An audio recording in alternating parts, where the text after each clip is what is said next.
यहाँ के महोदय के बहुत ही यशस्वी विधायक माननीय लोकेन्द्र प्रताप सिंह जी, मंच पर उपस्थित बहुत ही वरिष्ठ माननीय वकील जी और माननीय सभी हमारे माननीय नेतागण, इस लोकसभा के और विभिन्न विधानसभाओं के प्रभारीगण, विस्तारकगण, यहाँ उपस्थित भारतीय जनता पार्टी के तमाम वरिष्ठ पदाधिकारी, मंडल अध्यक्ष, बूथों के अध्यक्ष, शक्ति केंद्र के संयोजकगण और सभी उपस्थित माननीय भाइयों और बहनों, कार्यकर्ता बंधु, मैं यहाँ माननीय रेखा वर्मा जी को वैसे ही आप जिता रहे हैं, तो हम जिताने नहीं आए।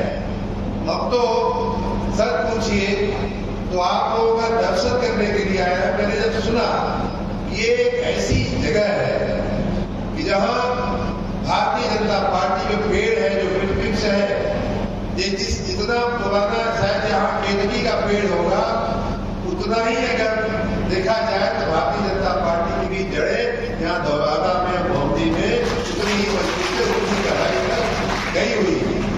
मुझे जो बताया गया, अभी मैं माननीय लोकेन्द्र प्रताप सिंह जी से पूछ भी रहा था कि मुझे बताया गया है कि माननीय अटल जी आपके घर में आते थे, आपके परिवार के साथ कई बार उनका आना जाना रुकना, तो इन्होंने एक और बात उसमें जोड़ी कि हाँ भाई साहब आते थे और साइकिल से उन दिनों में चला करते थे। तो सोचिए कि हमें कितना गर्व है इस जमीन का, इस मिट्टी को हम नमन करते हैं माननीय अटल जी। जहाँ फिर इधर बगल में बैठे हुए उनको बताया नहीं गया था, लेकिन फिर मैंने एक दूसरे भाई साहब से बगल में बैठे उनसे हमने पूछा कि सुना है कि यहाँ माननीय अपने दीनदयाल उपाध्याय जी भी, तो उनका भी यहाँ कार्य क्षेत्र रहा है।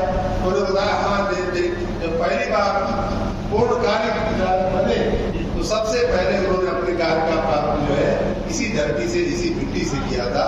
तो सर पूछिए तो मैं इस मिट्टी को नमन करने आया हूँ उसको, और इस मिट्टी ने आप जैसे समर्पित कार्यकर्ताओं को पैदा किया है। उस मिट्टी को नमन करते हुए आप सभी को भी मैं नमन करता हूँ।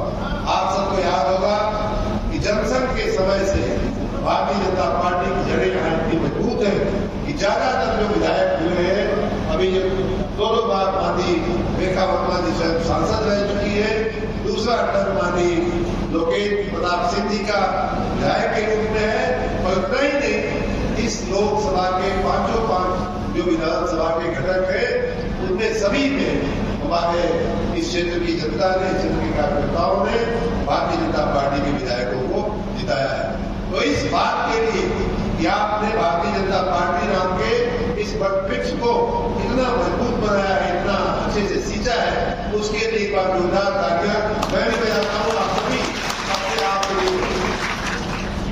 माननीय सांसद जी ने बहुत ही विनम्रता से, और ये बहुत इनका होता बहुत बड़ा है, ये कई बार हमारे पार्टी के मुख्यालय में लखनऊ में मैं इनके कई बार इनके लेक्चर सुन चुका हूँ। ये मंच में बैठती थी, हमारे जैसे कार्यकर्ता, मंत्री, विधायक सामने बैठते थे विधानसभा के चुनाव में, अन्य चुनाव में, नगर निकाय के चुनाव में। राष्ट्रीय टीम के साथ आती थी, राष्ट्रीय उपाध्यक्ष है, इनका कद है बहुत बड़ा है। तो इस बात के लिए भी आपको गर्व होना चाहिए कि आपका चुनाव हुआ सांसद, उसका इतना बड़ा कद, एक बहन, एक महिला यहाँ से निकली हुई, उसका इतना बड़ा कद है कि राष्ट्रीय कार्यालय में बैठती है, राष्ट्रीय उपाध्यक्ष बनाई गई है, उसके लिए भी एक बार माननीय लोकेन्द्र प्रताप, और उन्होंने बड़ी विनम्रता के साथ आप सभी से कहा कि मैंने कोई सेवा करने की कोशिश की है। मुझे याद है रेखा जी का कई बार फोन आता था, कई बार बिजली के लिए, कई बार नगर निकाय के कामों के लिए, और बहुत चिंता करती है। दो विभागों का तो मैं प्रत्यक्ष गवाह हूँ कि दोनों ही आपके जनप्रतिनिधि जो है माननीय लोकेन्द्र प्रताप सिंह जी और माननीय रेखा वर्मा जी इतनी चिंता करते हैं अपने क्षेत्र की, पूछो नहीं। और अक्सर हम लोगों से संपर्क में रहते हैं। मैं आगे की बातें अभी बताऊंगा कैसे कैसे इन लोगों के प्रयासों से किन किन क्षेत्रों में काफी काम हुआ। तो फिर भी चुनाव का समय है, हो सकता है कहीं कोई कुछ बाकी रह गई हो, कहीं कोई कमी रह गई हो, कहीं किसी के पास जाना न हो पाए, ये भी संभव है। 25 दिन 40 दिन का 35 दिन का समय होता है, उसमें सभी लोग उम्मीद करते हैं कि तो हमारे यहाँ आई नहीं, हमको तो वो दिखाई नहीं, हमको तो नमस्ते नहीं किया। तो इन सबको बातों को भूल करके पीछे जो भी लेन देन गई गुजरी गई हो, सबको भूल करके आपने जिस वन वृक्ष को सींचा है, आपने जिस वन वृक्ष को बनाया है, लगाया है, उसे और मजबूत करने का मित्रों समय आ गया। इसीलिए अब तो कहेंगे फिर एक बार मोदी सरकार वो बनाने के लिए फिर एक बार देखा, ये आपका मूल मंत्र होना चाहिए, यही आपका ध्येय होना चाहिए। माननीय लोकेन्द्र प्रताप सिंह जी ने बड़े विस्तार से और भी बातें बताई कि क्यों हमें भारतीय जनता पार्टी के लिए समर्पण के साथ काम करना चाहिए। उन्होंने बताया कि जिन उद्देश्यों के लिए, जिन संकल्पों के लिए, जिन सपनों को लेकर के हमारे मनुष्यों ने अपनी जान कुर्बानी दी, हमारे श्यामा प्रसाद मुखर्जी जी हो, चाहे अटल बिहारी वाजपेयी हो, चाहे लाल कृष्ण आडवाणी जी हो, चाहे स्वयं माननीय नरेंद्र मोदी जी हो, जिन लोगों ने अपने संकल्पों के लिए इतना बड़ा यात्रा किया, इतना बड़ा अपना जीवन खपा दिया इस मामले में, वो सपने जो है एक एक करके साकार हो गए हैं। कश्मीर का मामला हो, चाहे राम मंदिर का मामला हो, हमारे हम सौभाग्यशाली है हम सभी बाबा कि हमारे देखते देखते वो सारे सपने जो है वो पूरे हो गए। तो फिर उन्होंने पूछा, तो फिर कभी किस बात की? एक बात जो अक्सर कई बार ध्यान में आती है, मैं माननीय मोदी जी के साथ ऐसे समय काल में मैंने उनके साथ अधिकारी के रूप में उनका सहयोग किया है, सहयोगी रहा हूं उनका। तो कई आप जैसे कार्यकर्ता मित्रों, मैं 2002 से उनके साथ काम एक से काम कर रहा हूँ, मुख्यमंत्री थे तब भी, प्रधानमंत्री थे तब भी, और मैं कई ऐसे कार्यकर्ताओं को जानता हूँ, हजारों लोग आते जाते थे। एक बात जो शायद इनके प्रश्न का आपके मन में हो कि हाँ अगर टाइम मिलता तो हम ये कहते, माननीय विधायक जी ने पूछा कि कमी किस बात की हमें?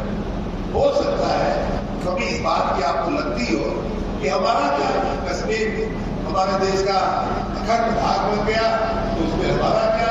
राम मंदिर बन गया तो भगवान राम की पूजा वैसे भी करते थे, आज भी करते हैं, उसमें हमारा क्या? तो इसी बात का जवाब मैं सोच रहा हूँ कि आपको अवश्य देना चाहिए।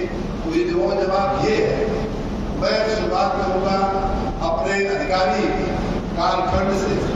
मैं कम से कम आधे दर्जन ऐसे कार्यकर्ताओं को मित्र जानता हूँ, आधे दर्जन, एक दो नहीं, आधे दर्जन से ज्यादा होंगे, लेकिन आधे दर्जन का मैं नाम गिना सकता हूँ कि जो 2001-2 में जब मैं जूनियर अधिकारी माननीय मोदी जी के साथ काम करता था, उस समय ऐसा ही गमछा पटका पहन करके कार्यालय में छोटे मोटे काम के लिए आते थे, हम लोगों के पास आकर के बैठते थे, और वो भारतीय जनता पार्टी के समर्पित कार्यकर्ता थे।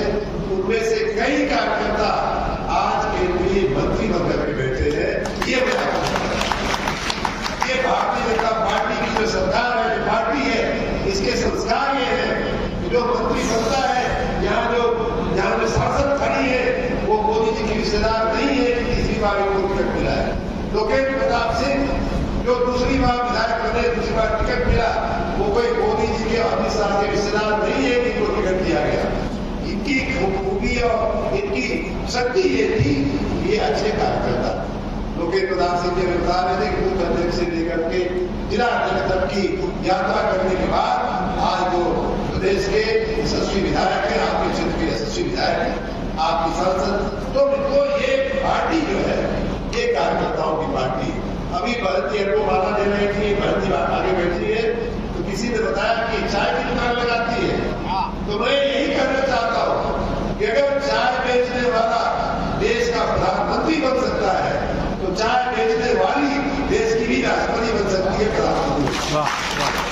और आप देख ही रहे हैं देश की राष्ट्रपति कौन बना है, आपको मालूम है, उड़ीसा के एक छोटे से गांव से आने वाली आदिवासी महिला अपने देश की भारतीय जनता पार्टी के शासनकाल में राष्ट्रपति बनी। तो ये जो माननीय लोकेन्द्र सिंह जी के प्रश्न का आखिरी भाग था, उसका ही जवाब है भाई अब क्या? देखिए, आप में से कौन कब उठ करके यहाँ बैठेगा, इस मंच में बैठेगा, कब कौन उठ करके विधायक बनेगा, कब कौन उठ करके केंद्र में और मंत्री बन जाएगा, राज्य में मंत्री बन जाएगा, इसकी कोई समय सीमा नहीं, कोई व्याख्या नहीं। इसलिए विद्रोह आपने इस वनवृक्ष को इतनी मेहनत से पाला है, पोसा है, बड़ा किया है, उसने अब कहीं दरार आने देने की, उसमें कहीं किसी कोई भी शाखा उसकी कमजोर होने देने की अब कोई गुंजाइश नहीं। यहाँ हमें बताया गया कि अन्य पार्टियों के उम्मीदवार इसके नाम पर उसके नाम पर आप जनता से वोट मांगने के लिए निकले हैं, लेकिन हमारा नारा होना चाहिए, शायद चाहे किसी भी जाति का, किसी भी वर्ग का, किसी भी धर्म का जो भी व्यक्ति हो, उसके सपने अगर साकार हो गए, उसके सामूहिक सपने अगर साकार हो गए, उसके व्यक्तिगत सपने अगर साकार हो गए हैं, तो कोई कारण नहीं है कि अब की बार 400 पार अब न करा पाओगे। इस बात के लिए आपको यहाँ बुलाया गया है। भाई 400 पार। और एक और बात आपको बता दूं, माननीय विधायक जी कह रहे थे, उसमें माननीय सांसद जी का भी बहुत योगदान है। चाहे रास्ते की बात हो, चाहे पुल पुलिया की बात हो, चाहे इन्होंने खुद ही कर दिए, तो हम कहने वाले थे कि मैं मंत्री हूँ इसी बात का, मेरे मन में था मैं कहूँगा, लेकिन इन्होंने खुद ही कह दिया कि पहले यहाँ बिजली आती नहीं थी, अब ये कह रहे हैं जाती नहीं। बात सही है, जाती नहीं। तो ये दूसरी बात, अब वो क्यों नहीं जाती है, उसके कारण ये है कि पहले आपके 2 सब स्टेशन हुआ करते थे, अगर मैं गलत नहीं बोल रहा हूं, और माननीय विधायक जी, माननीय सांसद जी के प्रयासों से अब 8 बिजली के सब स्टेशन, 8 उनके जो है वो बनने की प्रक्रिया शुरू हो गई है। उसमें से 3 जो है लदवा, बरखर और कुचेलिया, ये तीनों का तो टेंडर भी हो चुका है, बाकी का भी काम जो है आगे बढ़ रहा है। जैसे बंदेरी है, वो भी उसका भी काम आगे बढ़ रहा है। इस तरह से 2 की जगह 8 मतलब 4 गुना विद्युत के उपकेंद्र बन जाएंगे, सब स्टेशन बनेंगे। तो सोचिए कि जब आज भी 24 घंटा बिजली लगी है, तो और कितना बेहतर जो है बिजली की बात हो जाएगी। इस तरह से हमें जो हमारी भावनात्मक बातें थी वो पूरी हो गई। कश्मीर का मुद्दा, देश की एकता की अखंडता का मुद्दा था, वो पूरा हो गया। हमारी आस्था का जो मुद्दा था पूरा हो गया। जो बाकी है वो पूरा होने की प्रक्रिया में विश्वनाथ भगवान का कॉरिडोर बन गया, भगवान राम का इतना दिव्य मंदिर अयोध्या धाम बन गया। काशी और अयोध्या के बाद आगे मथुरा की तैयारी आने की है ही। तो ये जो हमारे जो हमारे आस्था और विरासत की बातें थी, विरासत के साथ माननीय मोदी जी ने विकास का भी काम किया है।